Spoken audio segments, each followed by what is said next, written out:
Ready, set. Hi, welcome back to Event Ready Podcast, where we talk about our roller coaster ride of being a live event artist. So if you're a painter, calligrapher, or illustrator, this podcast is for you. Because we're about to uncover the secrets, the stories, and the struggles of the industry. This is your host, Michelle. And I'm Talisa. And I'm Isabel. All right. So last episode we talked about social media, and we gave some advice and tips. And it's kind of like a good segue of our new episode today that we're talking about comparison and imposter syndrome, because I know that a lot of us feel this way as soon as we, start using social media. And I've been through it. You guys have, and I'm pretty sure this is a very normal feeling. So we're gonna get vulnerable. We're gonna talk about it, and we're gonna share our experience and our thoughts about it. It's going to be a good one. Talisa, we want you to share the truth. Oh, okay. The tea. Okay. Yeah, So the tea. The tea is comparison and imposter syndrome are just a feeling. So the way that I see it is it's a motivator for me to push you to improve either my process or my skills. It's the action that's important after having that feelings. Yeah, I mean, we can think of it as, it's a feeling. It doesn't feel good, but it's an opportunity for you to take that time and feel those feelings and self-evaluate. I agree. I like that. It's just a feeling. Just a feeling. And we all feel it. So could I share what I was thinking of when talking about feelings versus facts? Yes, we want to hear So it. this is something I learned personally in therapy, and it's talking about like when you feel certain things based like your external environment, like things that are happening around you, and you are kind of taking it in and you're feeling something on the inside. If it's something uncomfortable, you have to, kind of isolate that and kind of dissect, like, is this feeling just something that, like, is it just me that's feeling that? Is it coming from me inside? Or is this rooted in something factual? So if you're saying like, oh, this kid pushed me in the playground, like that makes me feel sad. That's a feeling that you have. But what's the fact? Did they push you because they thought you pushed them first? Like what are the facts around these feelings? So it's important to just like have that and then think about, what caused you to have that, and differentiate between if that's something is just something you're imagining, something that's just coming from you're going down a rabbit hole, or is it proven like it's factual from your external environment? And that will help you decide what to do next with those feelings. Oh my God. I feel like I kind of like have to write it down, like those feelings. It would probably help. Like, why are we having this Yeah. feeling? And then what action can we take from that sort of reflection? Seeing, is this a fact or is it a feeling? That's a really good. I thank you for bringing that up, for sharing that with us. Oh, yeah, you're welcome. It's something why like my mind went directly to playground was I was in fact chatting with her about like toddler feelings, and like how do we navigate that? Like how do you help them out of a certain feeling? It's, well, is it that you feel sad, or does something cause you to feel sad? How do we like figure that out, and how do we move forward from that feeling? So I think that applies really well with imposter syndrome. It's like, where is that feeling coming from? Is it because you just always feel anxious and panic before a job? Is it just that's something that you are and that's okay? That's just your personality. You have to learn to cope with that. Or is it because, oh, like the last time, like I'm really nervous because last time that client made like a comment about my work that made me feel like really nervous about going back. Like that's something that's more factual rather than like, oh, I'm just dreaming this scenario to make myself feel worse. Right. That happens all the Right. time. But I feel like your experience and what you said can be applied to everything, and especially Yeah. when we're doing these events, because there's really no one that is there with us seeing it. It's all internalized and what we are feeling. So it's so good to take a step back afterwards and be like, oh, I need to rethink about this. And like you said, is it facts or is it feelings? You don't really know Mhm. until you really think about it later. So Yeah. I think that kind of guides us into like some examples that we had. So Yeah. you guys, we came up with some examples of feeling the imposter syndrome. So, so Lisa, I want to ask you first. Did you ever feel imposter syndrome in your journey as a live event artist? And we want to hear about like if you have any specific moments or anything challenging. Oh, absolutely. I do have a very specific example. I think the most memorable one will be my first bottle painting event. Um, the so I was doing bottle painting for, like for beauty products, and the staff there continually brought up another very talented artist that have always been their go-to.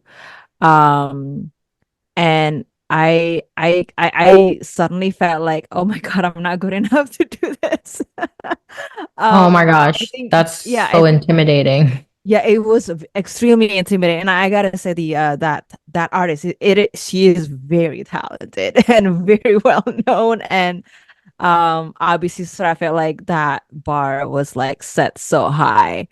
Um, but obviously, I don't show that feeling to the clients. And because it was also my first time too, like I was still trying to like figure out the best process, the best way, even though you have the courses and everything. I took like Michelle's course and everything, but it's like, when you're there, it's like it's everything is just still like, unpredictable, right? You don't know what people are asking and you know how to communicate and stuff like that. So I think the first three events were just like very nerve-wracking. And I continuously hear, like another name being brought up, and I get like, oh my God, please, I know we're not the same. Like, but people are like really nice about it. They're like, oh yeah, the style is just very different. And and I think you know what? I think like that was like what, 2 years ago. So I've from that feeling that I had, the fact that I was, the fact that I had that opinion comment that was given to me, and I was feeling, that I was being compared to. And Yeah. then that's why I like continually try to improve my painting, try to paint fast and try to figure out different ways of like, strategize my painting, whatnot. So yeah, so that was probably like the moment that I could remember where I had imposter syndrome feeling, that comparison feeling, and then I took action out of it. But now I'm comfortable. Like I'm like, you know, after 2 years of continuous improvement, like I don't think that it's like, this is it. Like I think like there's still ways for me to improve, but it's a good reminder. That's Yeah. scary when like the person you're being compared with is like flesh and blood, like right there. Like you've seen her in Yeah. person, she works there, perhaps even in the chair you're sitting in. Like that's very scary to me. Yeah. How do I show up and be different and Yeah. offer like value that to compete and Yeah. like But you the great thing deserve to is be that there. the great thing is that we have a very good relationship. Hmm. Like we like, refer each other. She's usually very busy, so because he's very talented. So like it just but like, I felt very humbled that like, she sees me as, a friend. Can I ask how this friendship started? Like who approached whom? Well, we were actually both working in the same I was doing engravings, he was doing painting. Uh, So like we were always doing like different things, and we were always situated in the same floor. yeah, Because that's like her expertise, and I was more in the engraving. Like I knew how to paint. She even yeah, told me like, I think you could like, paint like if you have experience. I'm like, yeah, but I just don't know how to paint fast. Like I told like I know how to paint, but I did not know how to paint fast. Like yeah, I'm sure one day you will. And, she already had that, like, confidence in me, even though she had never seen my work before. But like, that was the moment that we've always, been in touch. And like, we like gave each other like, tips and whatnot. Um, her learning engraving, me like, doing bottle painting. So it was like, there's what's that word, reciprocal relationship, yeah. um where we learn That's from each other, so that's probably like pretty rare. I want to say that's it really like positive that you're able to forge this relationship with someone who's, you know, constantly like working alongside you, doing something similar or doing something different. You're in that space in each other's space all the time. And yeah, even like, of course you guys are friends and clients and guests are always going to compare your work and they know. And it's yeah, just, it's rare and it's really amazing yeah, that and you're able to like have this relationship. yeah. And I'm Yeah. honestly, So I'm really healthy. grateful. It's a very healthy relationship, and Yeah. a lot of times we still like do both engraving and painting, and we're just for different brands, and there is absolutely no competition feeling at all. Like we still like hug each other, we still like, say hi, like, it's a very, very positive, non-competitive relationship at all. So The best. It What is a the good best. role model. Seriously, yeah. you guys. I know. Everybody wants that with the people in their community. But Uh-huh. you have that. That's amazing. Isabel, what about you? So when I was thinking about this question, of course, I want to preface that I feel imposter syndrome a lot, frequently. uh, Almost like every other job, I have a little bit of a like anxious, like, can I do this? Am I even supposed? Should I like I always have that little bit of a doubt. Um, but the last sort of biggest moment that I had where I really felt like what am I doing? Like who do I think I am? Um, was when I first started offering illustrations.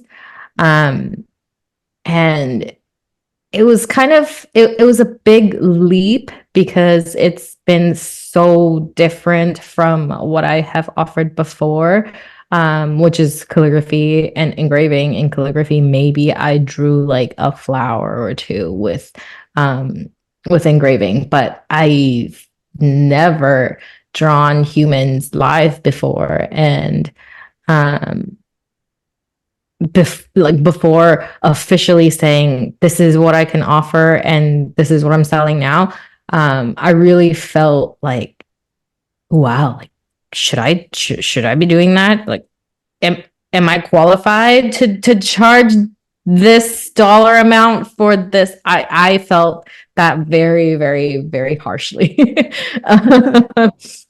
And I had to kind of bring it back to like feelings versus facts, right? And really think about, am I feeling this because it's just the first time? Like it's just the first time I've done it and offered it as a live event service, or is it that I don't know how to draw, right? And I have to keep reminding myself, like, I have more than a decade of drawing and painting humans experience. I have this training, I have that practice. I went through, months and months, more than a year of like making sure I know what to do with what paper and what to do with what medium and how fast can I do it, time these things. And I have to keep reminding myself of the facts of what have I gone through to get here. Why am I qualified? Like list it out. Like I am qualified because this and this and this and this. And then try to remind myself like what I'm feeling is just a feeling that's coming from me and it's not rooted in something factual. Nobody told me like, whoa, man, you can't draw a human. Like that's terrible. Nobody said that, but that's me just talking to myself. So I had to like really overcome that. Obviously I still feel some certain degree of it before I show up to like a new client or a new venue or slightly different circumstances. Maybe it's higher volume, maybe it's a different clientele. Like when something's a little bit different, I still feel anxious and panicky. But really, when I first launched illustrations, I felt very, very fraud-like. I could not tell, considering that I was with you in this journey. I think what made like really exacerbated it was that pressure of doing it fast. Yeah, kind of like your feeling about bottle painting, right? It's like, yeah, sure, I know how to sit down and spend 5 hours on a painting and I can do this very realistic portrait of this person. I know I can do that. But to sit down and like interact and draw a person in 5 minutes, like that was like when I really freaked out. Like, oh my God, like, can I do this? Yeah. Yeah. You said, do you think it was like an environment change? Because you know that you knew the skills, but then being in a different place and doing it, and then having to do it really quickly. Do you feel like that was maybe what led you to feel like almost like having imposter syndrome? Yeah. As far as the environment, thankfully, a lot of it didn't change, right? I'm going to the same stores. It's that type of venue is familiar. At least it's like one thing like out of the way. Like, yeah, I know how to be in a store. Good. But as soon as you said that, that made me think of when I did my first wedding. And that environment was like, I've never done that before. I've never worked closely with a wedding planner before. I've never tried to manage a crowd at a wedding before. It's a very different environment than an in-store activation, right? So yeah, I think like I kind of mentioned before, any change in a set of circumstances, that's when it like hits me. Could I do this? Should I do this? I like that you found out what it was. You're like, yes, this is the location. It's not my skills, but it's the location that's different and it makes me feel a certain way. Yeah. You figured it out. I solved the matrix. I think what also like probably the change, like because you've done like your calligraphy engraving, like but doing illustration, like especially like doing portraits and bodies, it's a even though you're doing it much faster, like than the usual 1 hour, 2 hours, now you're doing it at least like 7 minutes. It's still like longer than what you have done with calligraphy and engraving. So that's like kind of like the pressure. I'm like, how do I communicate with this customer that I can only do this much per hour in comparison to like doing like calligraphy or engraving per hour? So that's a really good point because change. that requires a certain level of conviction and confidence to respond to an inquiry and say, this is how many I can do, and feel like justified. Just like this is the rate, this is how many I can do in an hour, and you have to feel comfortable with that number and know that it's right, know that it's just what you're willing to accept. And when you're just starting with a new service or a new skill, that can feel very impostery, like, oh, I'm just handing out a price for this quantity. Like, who am I to do that? Yeah, that's true. Yeah. I Yeah. think that's what happened to me for my first time doing a live event. Yeah. It I do get this. I did get it a lot, but my very first time ever feeling it was before my first calligraphy gig. Um, this is when, I don't know, when I first started, and because I wasn't confident enough and I was really scared, I just accepted any rate. And also, I didn't know what the rate was, but when the agency had offered it to me, I just said, okay, I'll take it. I didn't even think twice about it. I was like just so surprised that someone wanted to pay me this amount for being on site. And I did it. And it wasn't until afterwards I was thinking, like, why would I have accepted that rate when it's very below standard? It was more than 50% below the standard at the time. Um, Mhm. and why did I feel so nervous to go on site? And when I thought about that, it was definitely my skills. So I realized I was a self-taught calligrapher, still doing modern. Nothing wrong with modern, but it just wasn't where I wanted to be at. So I then took a class, and then, we made friends, and we were able to see, like, or I was able to see, like, this is not the rate that you should be charging. It is very below the standards. And from gaining confidence of learning calligraphy, then I was able to increase my rates. And whenever I give my rates now, I'm always confident in knowing, like, I studied for this, I know what I'm doing, I like what I'm doing, and I can give it that way. But I still feel that fear every time going to a new place, or if it's a new client. I kind of just have to think, like, why is this still happening? So I still continue to work on my skills all the time. It's a process.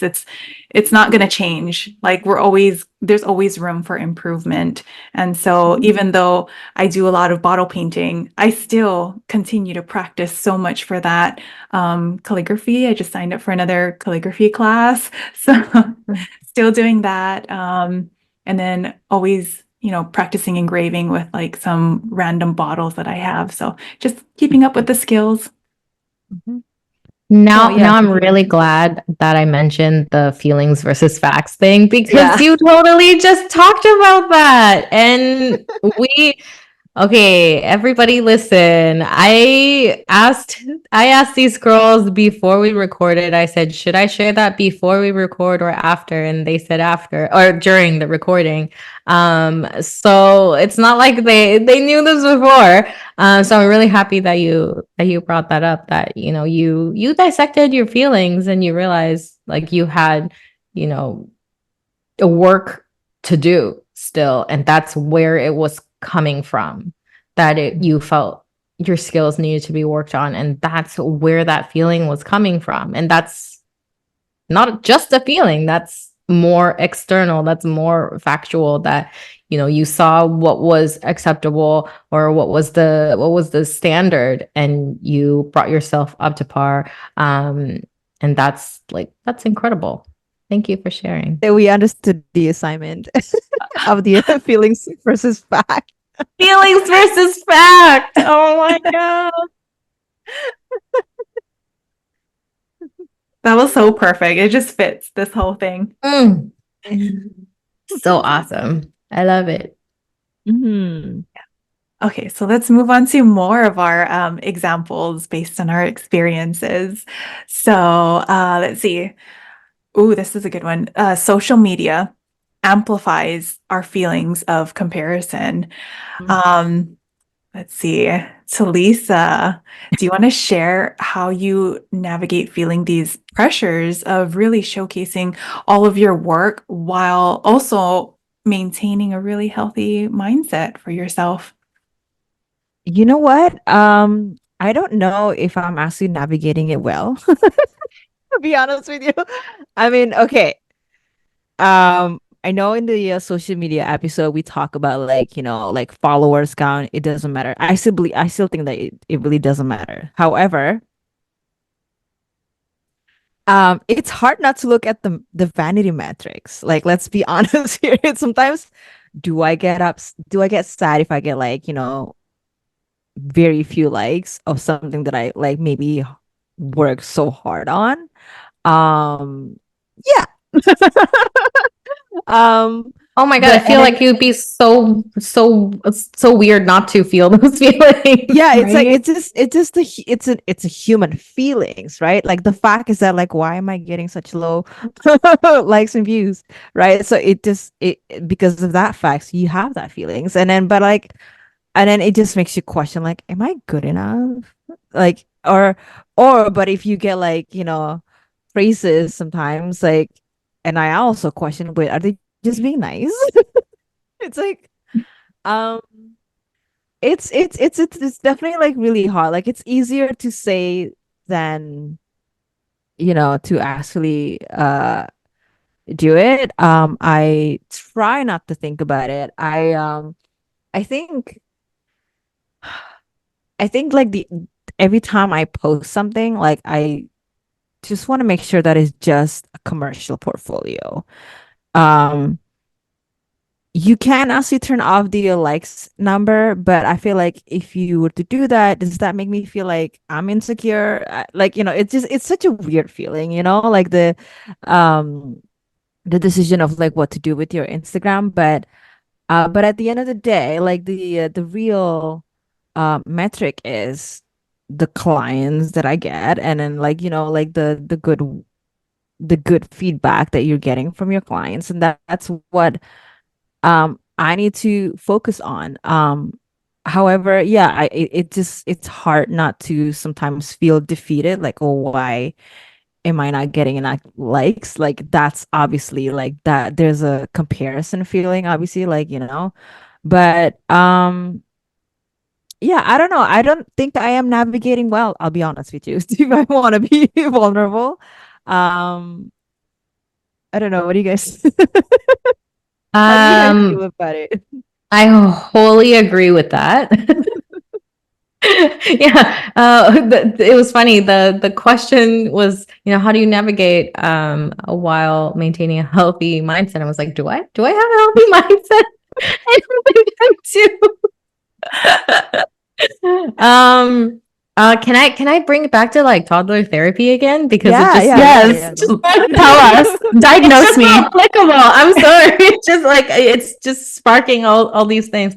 Um, so my daughter, she's 5, and she loves drawing and painting. And I don't know where she got it from, or maybe it's just her nature. But she's like quite the tiny little perfectionist, right?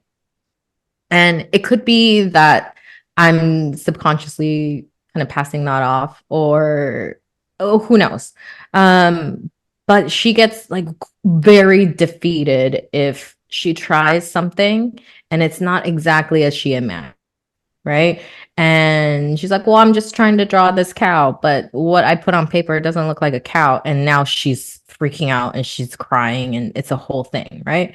And to bring it like back to the social media piece, it's like I have to, remind her and remind myself, um, we're just here to show our artwork. And at the end of the day, what really matters is how you feel about it. Like, do you like it? Do you like the picture of your cow? Maybe you don't like it. What do we do with that? Do we just practice more? Just keep drawing the same cow? Maybe you'll get better at it. Or it's like I have to just tell myself like it's just something I'm working on. I'm just posting my artwork because it's my portfolio. I'm putting it online. And the way I cope with comparison and those pressures and those feelings is by kind of just shutting it out. I post my post and then I just don't look at other things. That's how I'm coping with it. I don't know if it's right or wrong, but I just remind myself, everyone else is doing their thing. and I'm doing my thing. If we happen to, hang out and have a community and make friends and inspire each other, that's all that stuff is bonus, right? But if I get through 2 or 3 reels of somebody else's work and it makes me feel that feeling, then I'm like, oh no, quit, just swipe it away, quit the app. Like I have to just turn it, I have to shut it out. Otherwise, it's like a spiral.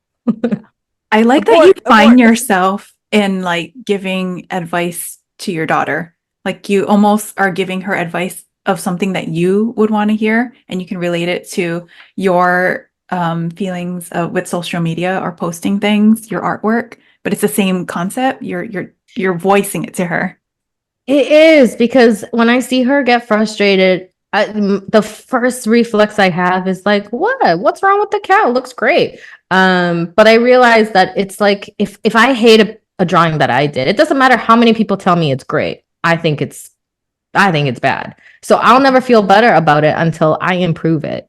So by telling her like, oh, like sweetheart, like it looks amazing, it's fine, that's not going to solve the problem. It's like, okay, well, what really matters is not what I think. What really matters is what you think. You look at this drawing and it makes you feel like you could do better. Then let's keep working on that, and let's keep trying to practice. Or how do we get it so that, you can be happy with it? Because if I think it's great, doesn't matter. If I think it's bad, also doesn't matter. It only matters how you feel. So that's how I try to tell myself. It's okay if people don't like it. I'm just doing my thing. It's also like the social media, it's also it's algorithm too, right? So like, ooh. Sometimes you just can't control it, and you just have to keep remembering that it just don't do this for the algorithm. Do this for your portfolio. That's it. Nothing else. If nobody comments, who cares? It's out there. Someone's gonna see it. You never know. Like I've definitely had some clients who find me through Instagram, and then they told their marketing person like, hey, can we have this girl? And then they contacted me through website. So like, you never know who's seeing your stuff. They may not even engage with your stuff. They might not even follow you. They just like, just like, hey, found this girl, just use her. So like, that's what's more important, like the actual, work. And then I think that's something that like we need to keep remembering, like, you're not doing this for as a content creator, you're doing this as an event artist to be hired. So And treating it like a portfolio, you try to take the emotion out of it.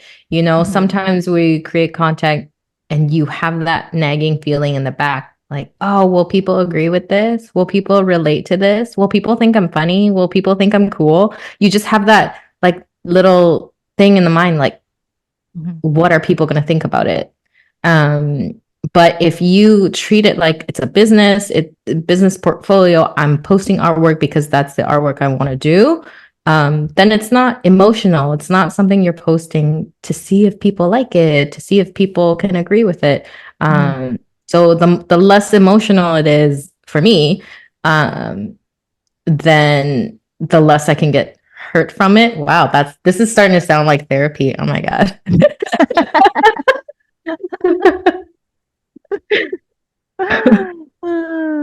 Well, we did say we're gonna get vulnerable in this episode, so we did. We forgot tissue.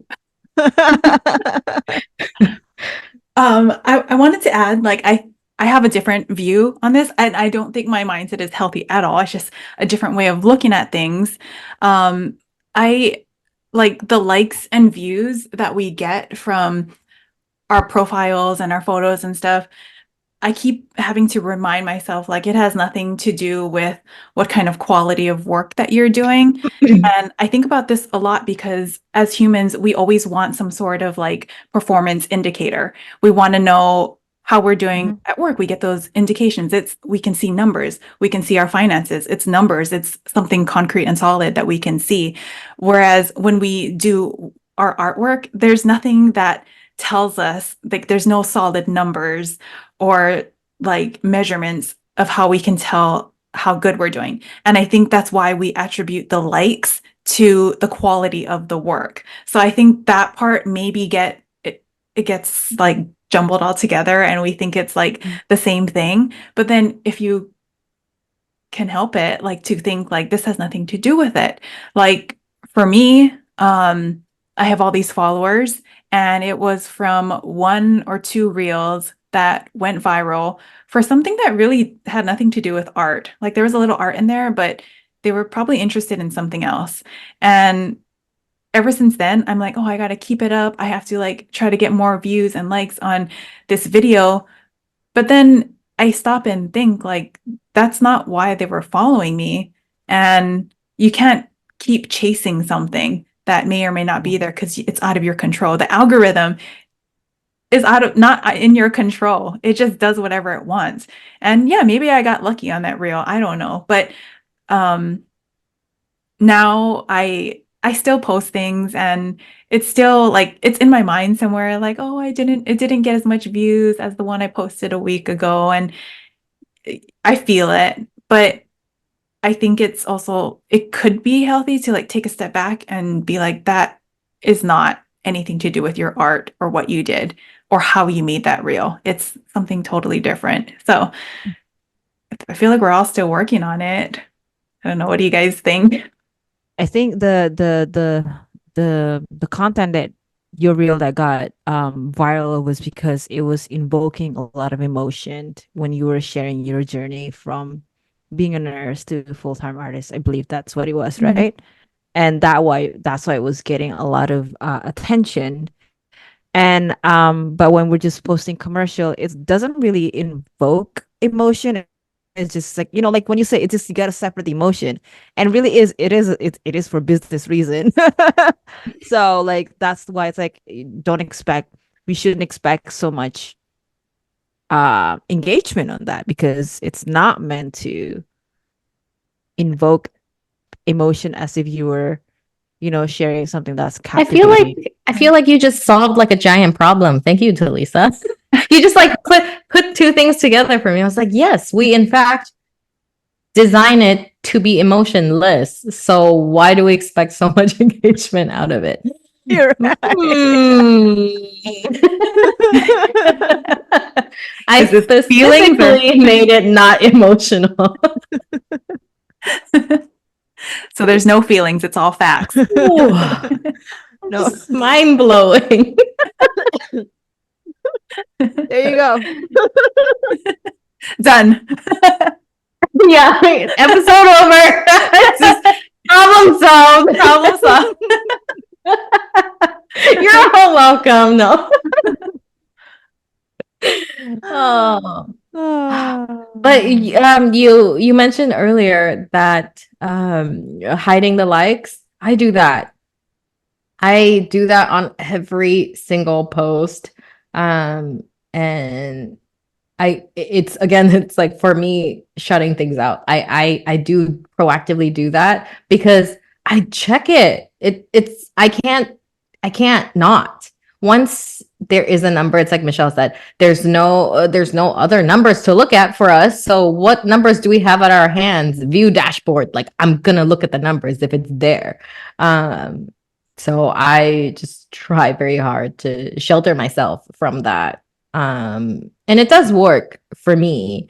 Once I do that, I don't see it. I have to really hunt for it. Then I'm not looking that hard. But if I know that it's just there and it's just 2 taps away, I'm gonna check it. Like checking like story views, like what does that matter? But the number is there and you just check it. Mm-hmm. Yeah. I think I'm gonna start doing that too, I guess. Just turning off the likes. It doesn't help anything. like again, we're not content creators. We're not trying to get partnership with brands. I mean, maybe some of you are, which I totally respect, but like our podcast is all about being an event artist. Doesn't usually have any relations. It's to like, being an influencer to like, I guess you could do both, but our focus isn't that. So if it helps, turn it off. Because our expertise is not in that. Yeah, we're totally not at all. We cannot We give don't you know how to any be advice influencers. on content creation because That's not our expertise. Wrong podcast. we're on podcast.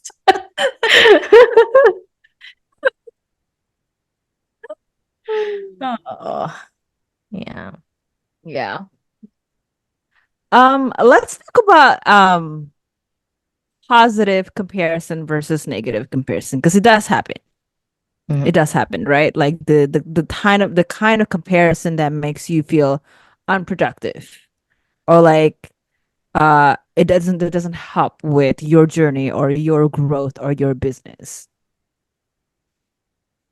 Yeah, so let's talk about that. So Yeah. comparison. So, oh, I'm sorry. Yeah, yes, go ahead. I was just gonna say, psychologically, we are social creatures. We humans are just gonna do what we're gonna do. That's how we're wired. We have to talk to other people to get something back. We have to interact and learn things. That's what we're rooted in. So how do we manage all these comparisons? We're surrounded by the constant talent in our streams, people doing better work than you are constantly, reel after reel. So how do we deal with that? Maybe we can talk about how do we turn that into a productive act? You We know, can, yeah, we can talk about like what not to do, like when you are in that comparison feeling and what you can do instead, okay, let's right? do that. Mm-hmm. Let's talk about negative first, because usually like it helps. Like when we talk about negative, like this is what you It's like should. the gut reaction. When you see Yeah. somebody do something really great, the normal human reaction is like, I gotta do that too. I have to. Oh, did you Yeah. see? Sorry, just for listeners, my accidental thumbs up just triggered a little emoji on the screen.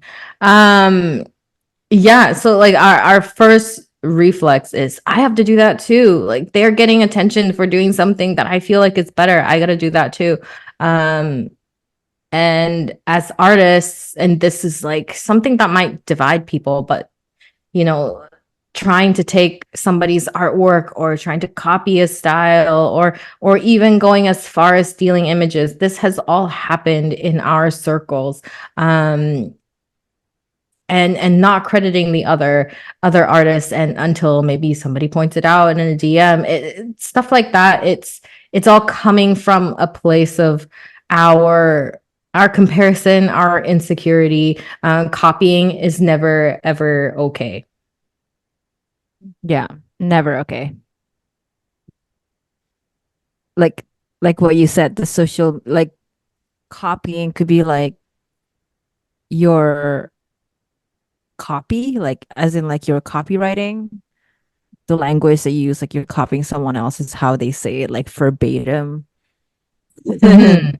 Like I've definitely seen that. Like, Yeah.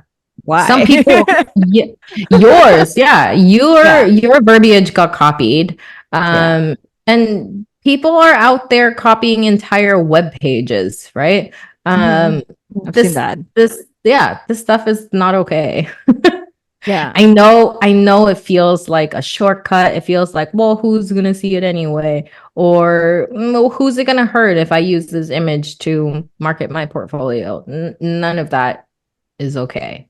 Yeah. And like don't use someone else's work Mhm. to like promote yourself to a client. Like, hey, this is what I can do, like, and it's someone else's work. That's already like that's illegal.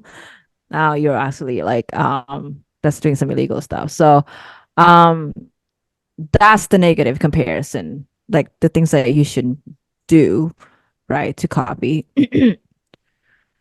um so yeah, so I Or think sorry, yeah. I'm just gonna add one more thing, because that's the stuff we talked about copying, like that's a pretty like outright physical action. Let's say you don't do that, but you can, go down the rabbit hole, like I was mentioning earlier. You can really get into like a rut just thinking about how much success somebody else is getting, and you can really emotionally get discouraged and from that, and feel like, oh well, I'm not good enough, maybe I'll never be good enough, like why should I give it a shot if like they're so good already in my market, why should I. And you can feel really so negative from it, and that's hard, that's natural. I think we all go through that at some point or multiple points in our career. We emotionally react to a lot of other artists' work, just feeling like you can't be better. Yeah, you could either choose feeling defeated or you could choose to get inspired, Mhm. right? So that's the two choices that you can have, those Yeah, feelings. it's a mindset, right? Because I mean, feelings are feelings. Like you're gonna feel one way or another. Sometimes that's not in your control, but you have to like take your feelings and then think, well, now what do I do? Now what do I do? I'm sad. Now what do I do? What do I Yeah. do with that? And that's where your mindset that you can take an action to change is to change your mindset about that feeling, because you can't change your feeling, right? Yeah. So it's like, okay, I gotta switch gears. Like, what do I do to get out of that feeling? And sometimes inspiration, like you said, is a choice, right? Okay, they're doing this thing and it looks better than mine. How do I improve mine, so that I feel like it's an even better product? How do I do it to my work? Not taking somebody else's work, but how do I improve mine to make Yeah. it competitive, right? And it is a mindset thing. It comes back to feeling like reminding yourself that there is enough work out there that we can all share. There is a huge benefit to all of us elevating our work, rather than competing like dog eat dog with each other, or trying to screw another artist, or like none of those like negative actions need to happen. You can choose to change your mindset. There is enough for all of us. We can all be better, and we can all, what am I looking for? What's the word I'm looking for? um, like we can all charge more. We can all lift. What's the there's a saying. Uh Rising high. it's the Uplift. rising tide quote. Oh my god, it's just Yeah, we falling can out of my rise. brain. Like a rising tide, shoot. Can raise. Oh my God. Like Yeah. raises all I don't know, raises all boats. That's not the right quote, but you know what I I'm mean. gonna have to Google this. But I know what you're talking Yeah. about. I know like the We phrase know that what you were you're trying to say. Thank yeah. you. This is what happens when you take a month-long trip to Asia, and then you come back and your English is like just irreparable. No, but I get what you mean. So we all like can just like race together. And I think that's like, I mean, this is why it's so important to have a community, to have friends who can encourage you and have that feeling like safe space to share your feelings and be like, okay, like let's see what because sometimes when you're kind of like bottling it inside your head, you just overthinking it, and then Yeah. you're not doing anything about it. You just like complain, and then like, what are you doing about it? Right. So like the action, like do more action than more thinking, because you want to be productive with whatever your feelings that you have, right? Um, And so also like watch out for, pay good attention to the company you're keeping when you're chatting. Like the friends that you know you should feel safe with and share these feelings with. Pay attention to what they say when you share vulnerable feelings. Is it that they just agree with you and just dump on somebody else, or are they just encouraging you to do something with that, right? Like just like you said, encouraging you to take action. What do we do with it? Not saying that, your feelings aren't justified. Of course, again, it's a period to feel your feelings, and then now what do we do? What do we do with that? And your community should help you positively rather than having a group that just says, yeah, like she sucks and nah, nah, nah, and then everybody jumps on it and everybody agrees. And then that's not productive. Like, what are we doing with that? We're not moving forward. We're not growing. We're just complaining and then hoping that venting will solve the problem. It doesn't solve the big problems. It might solve the small problems. Venting absolutely does. But for big problems that are coming from within you, you're trying to improve on something, that just talking about it won't get you somewhere. You just have to convert that into an action of some sort. Yeah. Less talk and more do. yes, more action, less talking. But does it ever in your experience when you feeling like if you ever compare your work with someone else in the same industry, does it ever affect your creativity and your performance at all? All the time. Because then you think, is this really my idea or did I get it from somewhere? And does Mhm. it look the same? Or even when you're creating, you're thinking about them. And then at a certain point you have to be like, no, I don't want them in my thoughts. I don't want anything of that. I just want to create for myself. And then Mhm. so then the inspiration maybe comes from like photos, or you go on like look in a magazine, look at pictures and get inspiration from there, you know? Mhm. I think that's pretty I'm gonna say that's more like for illustration, but I feel like for calligraphy it's like Mm. it's different. It's because there's like rules. So it's not something that you can just sort of copy. Like, when someone asks you to engrave Happy Mother's Day, you just engrave Happy Mother's Day the way that you know.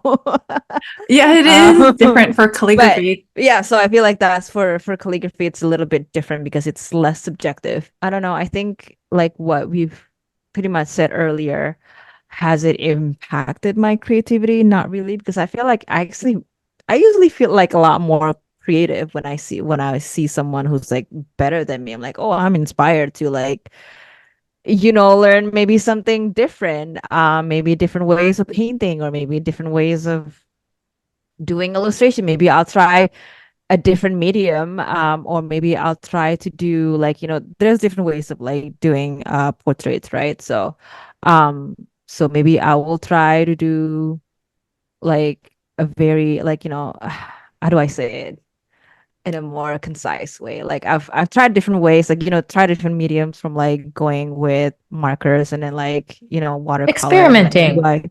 yeah, experimenting. So like I think that's like the positive way of after feeling that comparison trap. And can I also look at like if other people's work, like how long does that take them to do, right? um and that should be into consideration of like, okay, if that took them like 1 hour, obviously that's not something that I can apply at a live event, like, so I got to figure it out myself. And That's such a good point because you know when you see a piece of content and you tell yourself a story based on what you think happened, Mhm. but they are other artists are also putting out work that's the best of the best. They think it's the best, right? And just like you said, that one item that they worked on, maybe they took, again, like you said, an hour to make, and you have told yourself in your brain like, oh my god, they painted that in 5 minutes. How could I do that? It's like, no, don't tell yourself a story that is not factual. Nobody said it. Like, I did this painting in 5 minutes during a very busy event and having 30 customers staring me down. Like, if those were the facts, then yeah, maybe that's very intimidating. But but don't tell yourself a story and like get down to that whole, it's like, oh my God, how can I compare? But maybe I'll tell you something I thought about just now hearing you guys talk about it. I find that I have more of those feelings if I'm looking at like people in artists from my market, because like realistically these people could be your competitors, and that feeling just like suddenly multiplies. Mhm. So I try to pay more attention to people um far away, that's like more healthy for my brain, to look at artists from Asia, to look at artists in Europe, and I do find that the further the distance, or like that more removed they are, it does give me like very positive inspiration. Mhm. One thing um, that I forgot to talk about in the social media episode was that as live event artists, we know a lot of people who do the same job we do in other locales, right? Mhm. And one really cool thing from hanging out on social media, doing our job, is you find others doing the same activation as you in different locations, right? And then you get to share in that experience, like, oh, like that paper that we used, or oh my God, like where are we going to find hot pink ink like for this thing? And you get to have that discussion. And I find that to be very stimulating. That I think that's like really inspiring and really fun.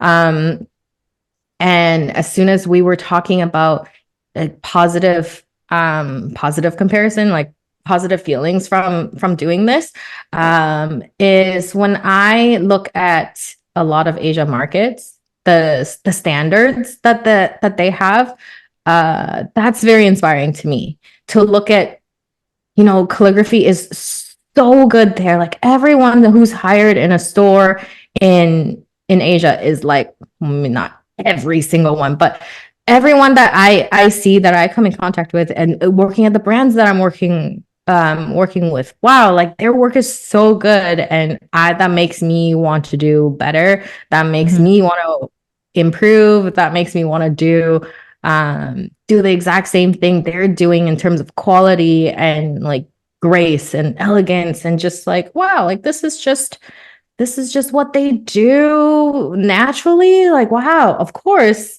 I'm telling myself a story um about the quality of their work. Of course, it's not effortless. For me, it's just very inspiring to look at that and work more. Yeah, I agree. I think that's the healthier way to like just to be inspired by an artist like far away from you. I feel So like you won't when feel you like, do that, you get out of like the small mindset and then you expand more. Just like mhm, traveling, when you travel, you get out of your little bubble and you see what else is out there, and then you can make like better judgments, and you can like mhm, see like, okay, maybe this trend was just in my market, but like when you look elsewhere, you can see what else everyone else is doing, and you can kind of like get more inspired by their work because it's different from what you're doing. mhm. And I found that it like the especially again like when it comes to illustrative, it's very exhaustive. Like there's so many different ways of doing it. So there's like it's a non-stop inspirational content out there that you can learn from. Um and even like when I like a an artist of a specific style with different medium, and especially if they have a course, I usually take that course. I'm like, I want to know to like, is there something new that I could like, potentially apply in my process.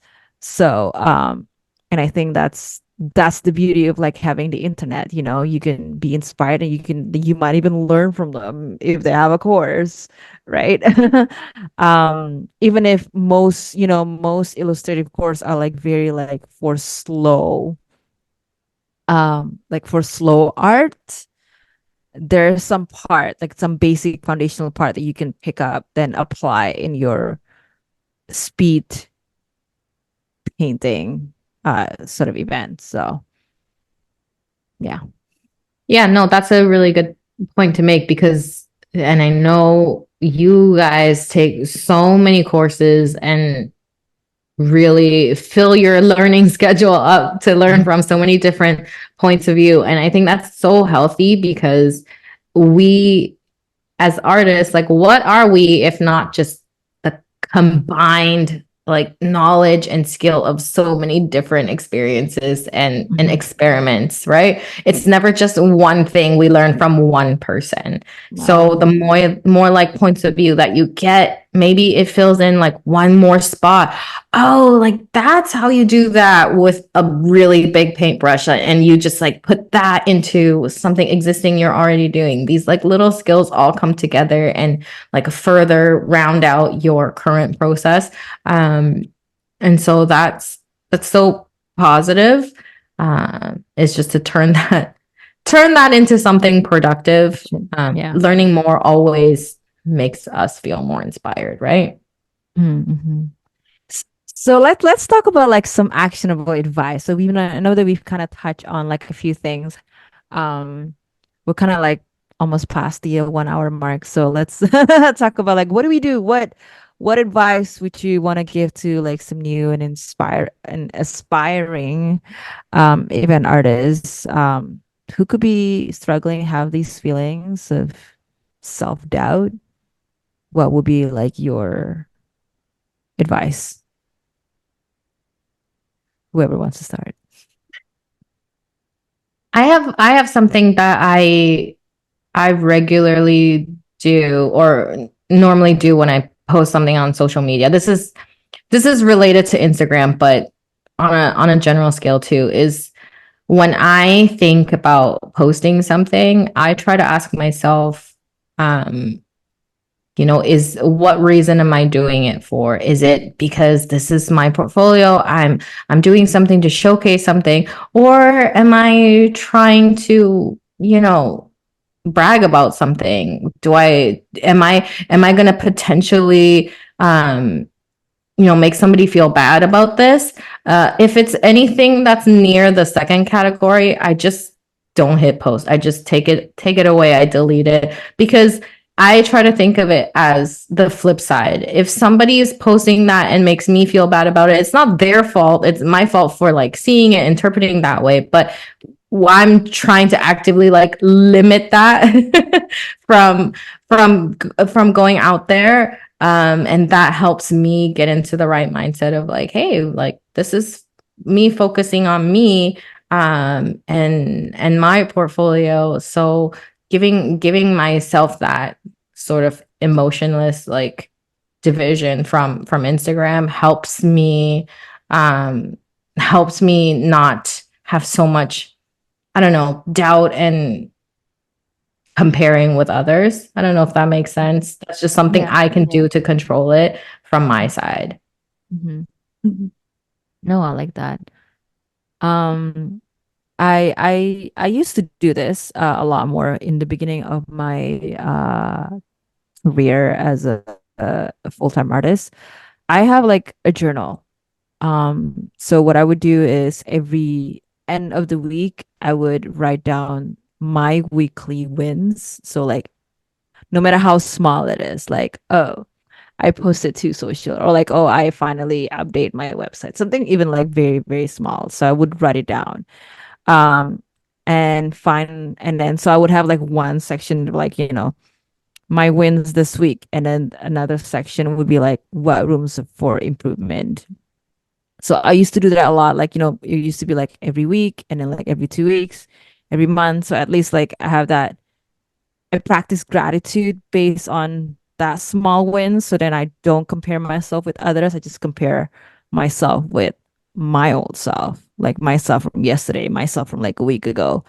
Um, because I feel like that's just that at least that's something that I can control, you know.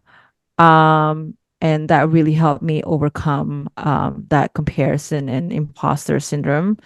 Um, that part is the action part. So like I think less and I just take action, see what kind of improvement, and I take actions based on it. If I get stuck at comparison syndrome, I'm like, oh, like I think like we've said it before over and over again. To me, that's more like a continuous SWOT analysis, which is like the strength, weakness, opportunity, and threat. What can I do with it? Like, what strength do I have? What weakness do I have to like, sort of like room? What is the room for improvement? So it's a just take a switch it to like a business minded process that you just have to improve and write it down so then you can actually put like a deadline like okay, I need to do this.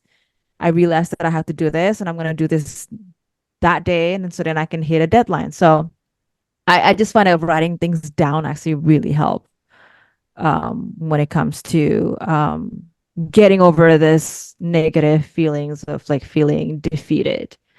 So Such a healthy performance indicator to have yeah. like a journal, write Yes. it down. I create my own performance indicator, not the algorithm. You do. And you have a log Every of year, everything you you've are done. your own HR manager.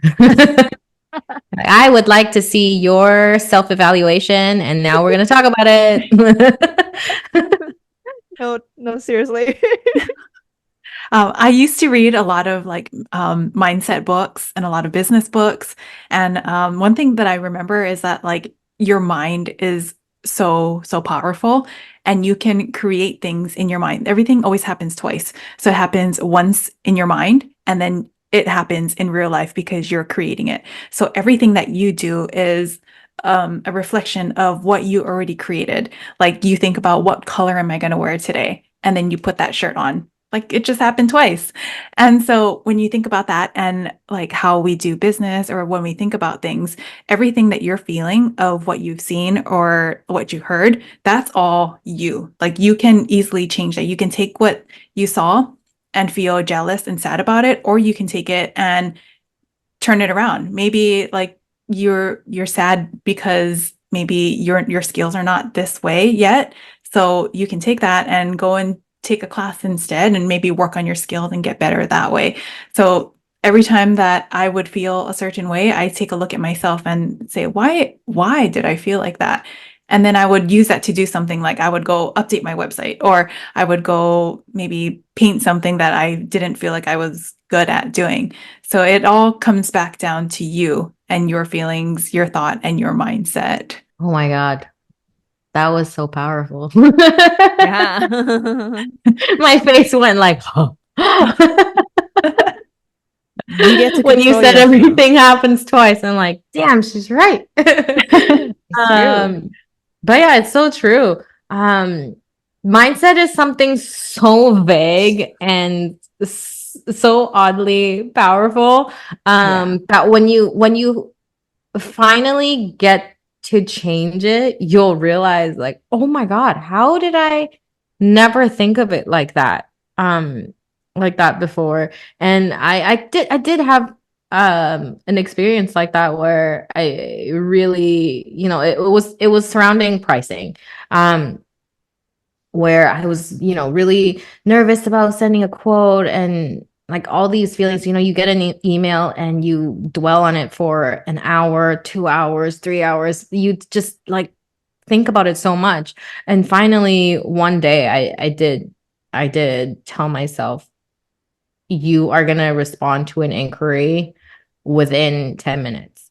And that's how I again like took the emotion out of it, just to change your mindset about it. They're just asking a question. They're just asking, are you free and what's your price? And they have the decision anyway. So if you go too high, too low, whatever it is, they already know whether they're going to hire you based on your artwork. And then the budget that they have, it already exists. All those things are predetermined. What you say doesn't really matter because you need to decide what you're doing it for, how much you're doing it for. So just answer the question, and then letting it go. That was a mindset thing for me where I just say, okay, just reply it, just send a number, and then that email goes away and it stops occupying space in your mind. And I'm not rabbit holing on that, and wasting like precious feelings on something that hasn't even happened or not happened yet. Yeah.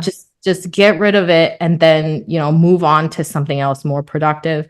And then if it comes back, great, it's a bonus. If it doesn't come back, good, you already forgot about it, You probably even forget. Like, oh, I forgot about that inquiry. What lead? So the next Um, next one. But yeah, I really like that you might mention mindset because it's so big. Like once you're able to make that change, it will like make you feel really appreciative for for the opportunities that you do have, and the ones that aren't meant for you, like they can just move along. It's fine. It wasn't meant for you. It's okay. Um, one thing, one thing I do is because I'm a finance girl, is I do compare my like number of leads, that kind of thing, or like number of jobs, or year to year, revenue, profit, all that stuff. I do keep kind of like a running tab on that, and you do have to celebrate, when you've grown, when things are kind of coming together, you're experiencing some successes. You'll find that helps propel you forward too. Just, you don't have to think about other people's success and how you measure yourself against that. You don't have to compare yourself to somebody else.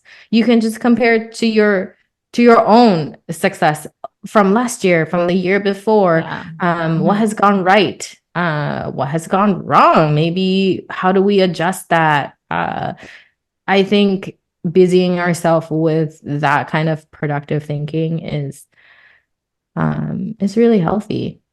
Yeah. It's more productive. And you should And be in competition with yourself only.